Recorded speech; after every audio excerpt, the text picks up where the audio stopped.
What did you do? I stole a box of frozen zucchini from the market. They caught me when I left. Why did you do that? They were changing the prices of the lettuce that was already on the shelf. I said to the manager, "Did you make a pricing mistake?" He said, "No, there was a frost in Arizona and prices had gone up." And I said, "But not for the lettuce that's already on the shelf." I was planning on buying 2 heads of lettuce. The difference was 64 cents. The zucchini cost exactly 64 cents. How much was bail? $500. I'll give you a check. That's Anne Bancroft, is a feisty woman who gets very, very sick, and then her dying request is to meet the real Greta Garbo in the bittersweet comedy, Garbo Talks. One of 4 new movies we'll be reviewing this week on At the Movies, the movie review program. Across the aisle for me, Roger Ebert, film critic of the Chicago Sun-Times. And this is Gene Siskel, film critic of the Chicago Tribune.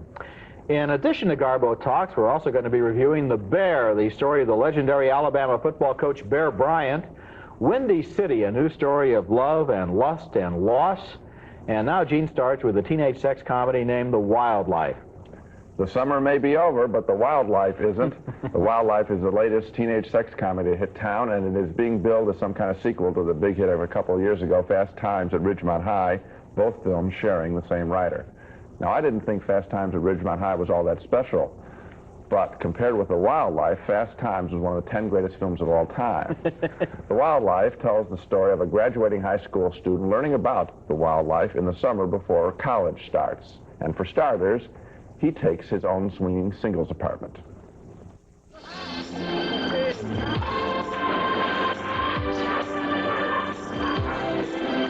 What time did your flight get in last night? Really late. I was exhausted.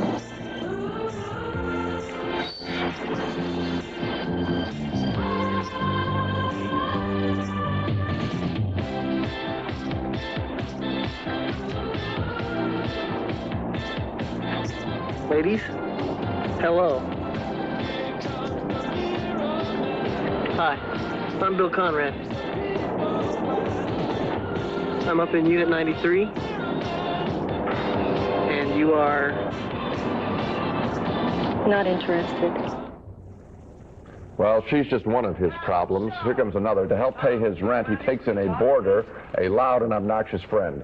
See, the thing is, a lot of doctors live at this end of the complex, so we have to be quiet if we want to stay here. Okay. Fantastic microwave, Bill. This is great, man. Did you hear about that lady who put a poodle in the microwave? Blew up. Yeah, try that sometime. What are you doing? Hey, don't go through my drawers. This is my room. Your big room's mine. No, wait, Drake. Hey, that's not fair, man. Absolutely not. Hey, you're the guy who needed a roommate. You're the guy who needed the bread. Yeah? So, let's flip. Okay. Heads. You lose. 2 out of 3. No. Come on, 2 out of 3. I found this place, please. For you. Heads. You lose. You want to clear your stuff out of the room? They're a real couple of lively guys, aren't they? That was Christopher Penn with the peroxided hair. You may remember him as the sweet country boy in Footloose, and he was very good in that picture. Not here. His character is a total boor. The Wildlife is, again, one of those teenage films that insults half the human race, women, with images of girls and women as pieces of meat to be had or as strippers to entertain the boys in the world. In one scene, and it's my least favorite scene in the picture, we see that same blonde-headed guy finally convinced at the end of the picture his reluctant girlfriend, she's now going to marry him, or at least have sex with him. It's hard to tell in this film. And how does he do it? He picks her up and he throws her in the back seat of his convertible. And that's a real shame. It's not funny. It's a real shame because that young woman, until that scene, had been the freshest, most lively, most independent soul in this picture. I hated to see her turn into a sap like everyone else in this film. I'm in total agreement with you. This movie was a real depressing experience to sit through, and I just want to take one little area, and that would be the Christopher Penn character, which is based on the Sean Penn character that his brother played in the guy who said awesome at the end. Yeah, and this time instead of awesome, the word is casual. And you know, it's funny. You know, you wouldn't think so, but awesome is a funnier word than casual. Yes. And Ridgemont High is a funnier movie than this is. Yeah. The difference, obviously, he's also ripped off from John Belushi in Animal House, who was a character that inspired half of these movies. Right, Bluto. Belushi was an animal. He was crushing beer cans against his head, but nevertheless, he created a person who behaved like this, and so we could believe him. This kid, frankly, and I'm sure he's a good actor, or maybe he has a career ahead of him, but in this movie he's a geek. Yeah. And I knew that the moment he started eating lighted joints and swallowing them and then blowing out smoke from his stomach or something. I'm thinking, maybe it is possible to do that, but I don't want to see it done. Either that or you see the whole picture. Another big running gag is seeing two guys run together and butt their heads. Yeah, real terrific. Not funny. Yeah. Not funny, and then it is mean. You know, when these films turn from comedy to meanness, and it's degrading, you sort of feel a little bit embarrassed of being there, and I felt that throughout this picture. I agree. Next at the movies, Anne Bancroft and the audience share one thing in common. They both want to hear Garbo talk. I want to meet Garbo. Why? Why shouldn't I? I'm dying. Our next movie is named Garbo Talks, and it stars Anne Bancroft as a dying woman who has one last request. She wants to meet Greta Garbo before she dies. Anne Bancroft plays a woman who is accustomed to having her own way. The movie makes a big deal about how she's a brave, controversial activist. She's been that way all of her life. But most of the scenes that are supposed to demonstrate her legendary charisma end up making her look more like the kind of woman who basically just needs to calm down. Maybe sit down in the corner for a while, be quiet, and be better later. She's fought for justice all of her days, but she's made her son into a wimp. And here's the scene where she tells the son, played by Ron Silver, about her last request. Well, I called Mr. and Mrs. Kaczynski, and they wanted to know if you felt like visitors. So I told them I thought it might be better if they waited a couple of days. Wilbur, I want to meet Greta Garbo.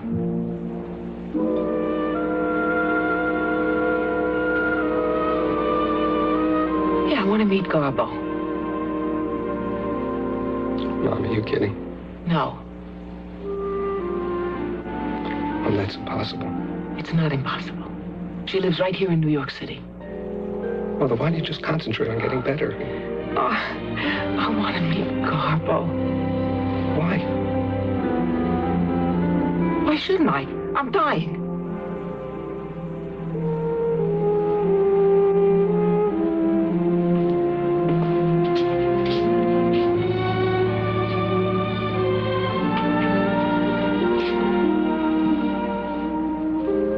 She wants to meet Garbo. It's like a last wish. It's not my last wish. I have a lot more. Just short on time. So her son determines to find Greta Garbo and bring her to his mother's deathbed, and most of the movie is devoted to his search before he finally finds her in a New York flea market. I have a minute of your time, please. I'm not a reporter or anything. It's about my mother. You gotta listen to me, please. My mother is very sick. She is at New York Hospital, room 808. She has a tumor. She doesn't have much time. She has no time. The doctor does not think she will last a week. She has this crazy wish. She wants to meet you. I have been looking for you for 3 months. She just wants to see you before she dies. That's all. She just wants to look at you. I don't know, just see you. Please. Please come with me. It's a few minutes, that's all. 5 minutes. 1 minute. Please, there's not even time to think about it. So, not to give away too much, Garbo turns and goes to the hospital, which is really tricky because in doing so, she always has to keep her back to the camera. One of the strange things about Garbo Talks is that you're never sure if it's a comedy or maybe it's supposed to be a bittersweet tribute to this colorful woman Anne Bancroft plays, but it doesn't much matter. I don't think it works either way. Bancroft does not make her character into a likable person. She comes across more as a self-centered scold with a headache, and her son's adventures in trying to find Garbo turn into labored bad jokes that don't pay off unless your idea of humor is somebody falling off a bicycle. The movie gets even worse after they do find Garbo. I don't want to give away the ending, but let me say this much. The film's climax turns instantly in one of those patented scenes that actresses is loved so much when Bancroft gets to have a long monologue about her whole life and her philosophy and her insights into existence, while the camera zooms slowly in on her noble suffering, and she seems to assume that Garbo either won't talk or has nothing to say. Garbo doesn't get a chance to talk, and I got news for the people who made this movie. Maybe Anne Bancroft isn't the only one who would have been interested in what Garbo might have had to say. Well, I'm very glad you didn't give away anything about the ending. You were quite well overstayed. By the way, Roger's comments are available if you send in a dime to the Merkel Press as an illustrated comic book, which will explain the whole show to you if you missed anything. But now let's get into the real facts. First of all, about Garbo talking, you're right. Yeah. I wanted to hear Garbo talk, and so I'd like to make an offer to her if she's watching our show, and I know she watches it every week. Okay. Likes me better than you, she told me. I'm at the Chicago Tribune. Call me up. I'll do an interview if I have time. Now, about That's a very I'd love interesting. Does that go for everybody watching or just Greta Garbo? Oh, Greta Garbo. Sure, a lot of people would like to be interviewed by you. No, the Greta Garbo. Okay. It would be great. Yeah. Wouldn't it be great? Yes, it would. Yeah. And that's true. Now, see, they have a good idea for this movie, so you don't have to overplay it. That's what right. they blew it. That's right. It's a marvelous idea for a movie. So why does Anne Bancroft have to play such an extreme character that's so obviously written? Why does Ron Silver, who's been a very good supporting actor in a couple of movies, usually with a beard on, why does he have to play this little suffering, wimpy guy? You're quite right, with the nose full all the time. They didn't have to do it. Play the idea. Play it real. Don't play it handkerchief. It could have been a nice little movie about nice, simple people. Sure. And then an actress could have been hired to play Greta Garbo, who could have come on and could have said whatever. I mean, what would Garbo do in a situation like that? We never find out in this movie. She's just an icon. Yeah. She's the back of a head moved from one shot to another. I mean, I get so tired of that hat and that hairdo. Right. And a couple of shadowy, things in the corner. Well, the great thing is, of course, there are clips of her, the real Garbo, in her films. And of course, she's extraordinary. And maybe this will trigger some kind of renaissance for Garbo's films, although they play quite well, often. listen, I have a message for Greta Garbo, too, if she's watching our show. If this movie comes on cable, instead of watching this, watch one of your own old movies. That'd be my advice. Much better advice. Coming up next at the movies, a film about a bear who was a god to many football fans. Who is this man?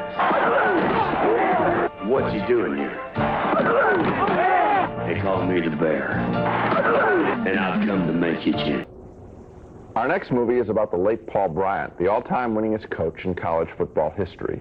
And he didn't accomplish that honor at some rinky-dink school. On the contrary, he turned teams at the University of Kentucky and at Texas A&M and his native Alabama into real champs. And how did he do it? The new movie, The Bear, Bryant's nickname, attempts to find an answer. And the answer, it turns out, has very little to do with football, at least according to this film. According to this picture, Bryant was simply a natural orator, a stern disciplinarian, and a great salesman. We never really learned his skill as a football coach. Gary Busey, often one of our best young actors, has the difficult job of playing Bryant from college age to retirement age. He's much more convincing in the early years. For example, here, trying to convince a farm kid's father to let his boy play for Bryant's Alabama team. Oh, that's good soil. What's your yield? About 16 bushels to acre, give or take a little.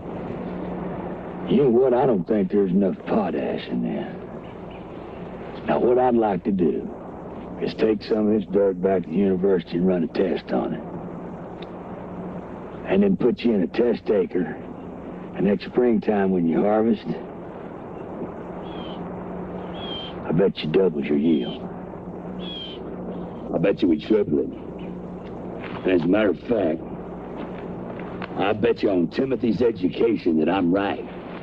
Because I know my dirt. I grew up in the dirt. Shoot, I bet you all are thinking, now what is he doing here? Is he selling the University of Alabama? Or is he selling fertilizer? Well, I'm doing a little of both. That's a very nice scene. And when Paul Bryant speaks as a coach in this film, as in this pregame pep talk, the bear does hold our attention. Just about showtime. You're going to get a chance to go putting on your act for a whole lot of people. Now, your mamas and daddies is who you're going to be putting it on for first. Coaches and teachers, that's another. Schoolmates. Let's not forget the sweethearts.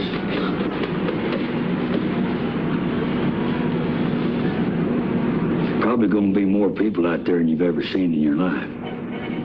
Not to mention the millions or so people sitting at home watching it on national television.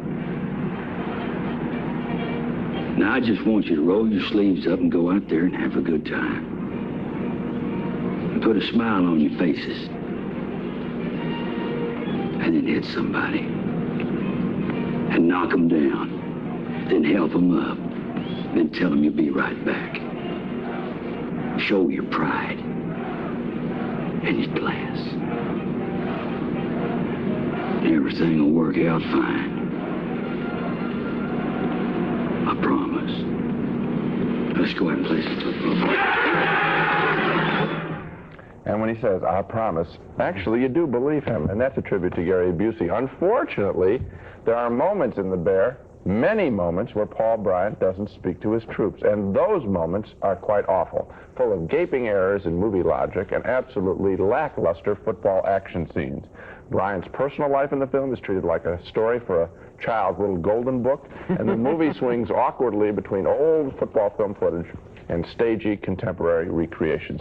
It's really too bad that this movie wasn't simply released as a condensed soundtrack. Paul Bryant's best speeches as read by Gary Busey. I'd buy that. It would last about 15 minutes, and it would be quite entertaining. Unfortunately, this movie goes on about an hour and a half longer. I agree with you, Gene. I thought it was a really deadly, awfully, dreadfully boring movie. And one of the things that I was surprised about, apart from the Bryant story, which comes off in this movie like a total press release from the University of Alabama, you would think that it might be interesting, this movie might be interesting to football fans. Yes, they won't. There was no football strategy in this movie. At one point, for example, they have those big canvases around the practice field, and the reporter from Nashville is trying to get in to see, and the Bear has some new strategy. Do you ever find out what the strategy is? Well, do you ever see it in a game? Right. Not really. No, you don't. It's the wishbone, and he gets it from Darryl Royal at Texas. But, you know, yes, people are sophisticated enough. They'd like to know a little bit about football. You don't learn a thing about football. Look at the final game that he plays in the Liberty Bowl against Illinois. It's just a montage of Illinois and Alabama playing each other. You never even know for 3 minutes at a time who's ahead. That's because it wasn't that close of a game, and that's why they had to hide that fact. Here's the other thing.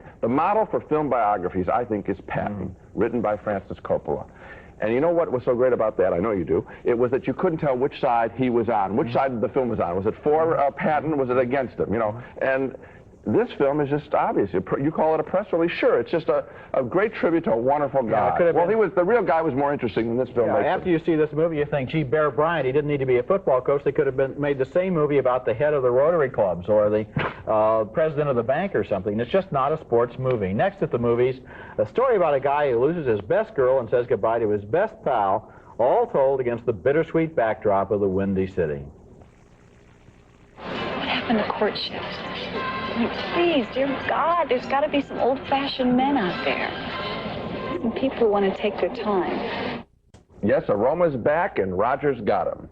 It's time for the stinker of the week, the week's worst movie. Yeah, and what a big yawn. I know he saw the same movie I saw. Our stinker this week is named Windy City, and it does for Chicago what Until September did for Paris. In other words, nothing. I think it's safe to say that we hated both of these pictures. Yes.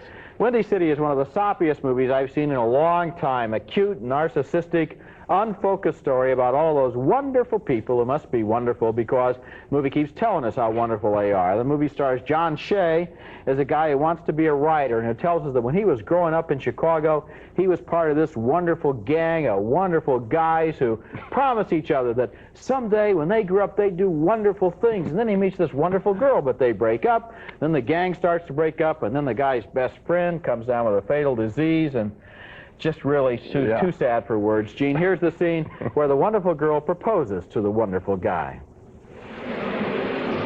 You know, for a smart girl, you really don't understand men. Well, then teach me. I want to learn. All right, men are different from women. I know that. No, you don't know that. Men are different from women. Men have to get their lives together before they can think about making other plans. I mean, look at my life. Except for you. It's a total mess. It's not a mess. It's just a little messy, and I can help you with that, Danny. I'm very good at helping. What? You're supposed to let the man ask. Great. Now, you really have to ask if people would talk like that to each other if they didn't know they were in the movie. They would not talk that way. In real life, one person or the other would say, why are you talking so funny? Yeah, all cutie. And, you know, like all this. You remember the scene in Annie Hall where the boring couple is walking across the street and they said, we don't have a thought in our heads or something? That's that couple in this movie. They are really boring. And, you know, apart from that, the really thing that I hate most about this movie is that it's another example, like Garbo Talks, which is actually a better movie than this, of what I call the dying heroic person genre, in which because somebody is dying and every once in a while we go to their bedside, it's supposed to redeem all of the rest of this idiotic behavior because they're so noble and it's so sad that they're dying that therefore everybody else can act like an idiot and talk like a dummy because of being ennobled by the fact of this death. And one more thing, and then we'll get on with our summary, which I think is going to be more interesting than this review, and that is the following. You know it's a bad movie when somebody's dying in the film and you want them to die a little quicker. Right. Now, to sum up our reactions to the main movies on the show, we agreed on all 4 films, and we agreed that we didn't like any one of the 4 films. Starting with The Wildlife, the stupid teenage sex comedy with Christopher Penn. 2 downturned thumbs for that. Now, I like Garbo Talks a little bit more than Roger. No one could like it less, but still no recommendation for me. And 2 more downturned thumbs for the Coach Paul Bryant story, The Bear, although we both did think that Gary Busey did good work in a very tough role. And finally, 2 downturned thumbs and every other finger for our stinker of the week, Windy City, the sappy, youthful reminiscence. So, 4 movies, 8 downturned thumbs. Yeah, the only thing that we can recommend is the Garbo movies, but not Garbo Talks. Yeah, go see an old movie at a Revival Theater this week. Maybe we can do better next week. I hope so. That's it for this week. Next week at the movies, Bill Murray, one of the most successful comedians in the movies, in his first serious dramatic film called The Razor's Edge. We'll have that review next week, and until then, we'll see you at the movies.